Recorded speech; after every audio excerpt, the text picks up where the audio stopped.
Happy Wednesday out there, Team 42. It's your skipper here, Darius Dale, to present our macro minute for Wednesday, January 31st, 2024. As always, we'll start with the executive summary from today's leadoff morning note. If you would like the analysis supporting these conclusions, as well as what to specifically do about them in your portfolio, you need to be a client of 42 Macro. So we'll start with today's key macro event, which is the January 2023 quarterly refunding announcement was as dovish as we predicted it would be, and the U.S. labor market is cooling, not crashing, which is supportive of Goldilocks. So the nuance there is net financing estimates for Q1 and Q2 surprised to the downside, and the modest increases in next week's quarterly refunding auctions were in line with investor expectations. Net bond supply continues to be well contained, and there is currently 94 billion of untapped liquidity in the TGA relative to the end of Q1 cash balance target. Elsewhere, Tuesday's January JOLTS report and today's Q4 employment cost index release were supportive of our view that wage growth is headed lower over the medium term. Tuesday's January Conference Board Consumer Confidence Report and today's January ADP Employment Report were supportive of our view that the labor market is cooling but not crashing. From a market implication standpoint, from a medium-term perspective, our sanguine views on U.S. fiscal policy and its impact on liquidity continue to be proven right by the data.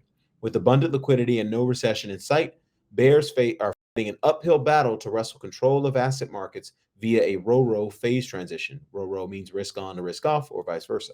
Additionally, a cooling but not crashing labor market is supportive of the current Goldilocks market regime. From a short-term perspective, fresh signals in our positioning model and discretionary investment ideas summary imply elevated risk of a correction in the near term. Transitioning to my 42 macro dashboard here, we were getting, starting with our trading range signals from our friends over at Longbow, we were getting an oversold condition on the 10-year nominal treasury yield here. So be aware of that if you're a fixed income investor. Been a great week for bonds. In line will be projected in terms of the QRA positive developments with respect to the quarterly refunding announcement process. And then transitioning to our community, getting a question here regarding the impact of China weakness on the U.S. So I'll read the question. Can you please throw light on why China, the second largest economy's weak economy, has little impact in the U.S. so far? The bond yields are crashing in China. Last time it happened, we went into recessions in both 2008 and 2020. So the short answer to this question, really, the short answer equals the long answer, is we don't really sell anything to China from an export perspective in terms of those current account flow linkages that would cause a material slowdown in the Chinese economy to really negatively impact the U.S. economy. Secondarily, we don't really export much at all. I mean, we're obviously a very large, we are the largest relatively closed economy in the world in terms of the composition of our growth being primarily consumption and investment relative to net exports. And obviously, government's been a big factor in promoting U.S. GDP in recent years as well. And that's partially why we've seen such a resilient U.S. economy. We've seen resilient income growth from the labor market as well. So in terms of, just getting back to this thing on China, even if we did export a lot of things to China, or sorry, not even if we did export a lot of things to China, even if China was importing a lot more than it currently is, imports continue to be negative on a year-over-year basis.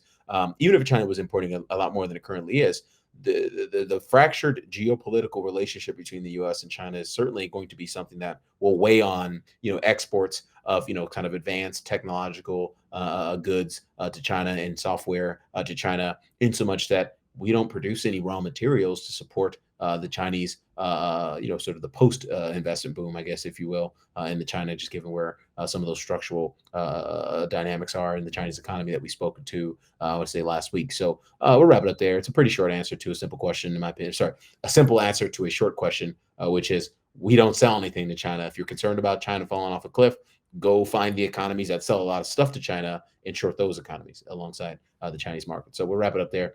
Darius Dale presenting our macro minute for Wednesday, January 31st, 2024. It's been quite a week. We got the Fed on tap at 2 p.m. Today. I think we got tomorrow, we got the productivity report. We also have the unit labor cost tomorrow. We got Meta earnings, Amazon earnings tomorrow. And then Friday, we got the jobs report and Apple earnings. So quite a week. So we'll get back into it. I'll let you go. Cheers.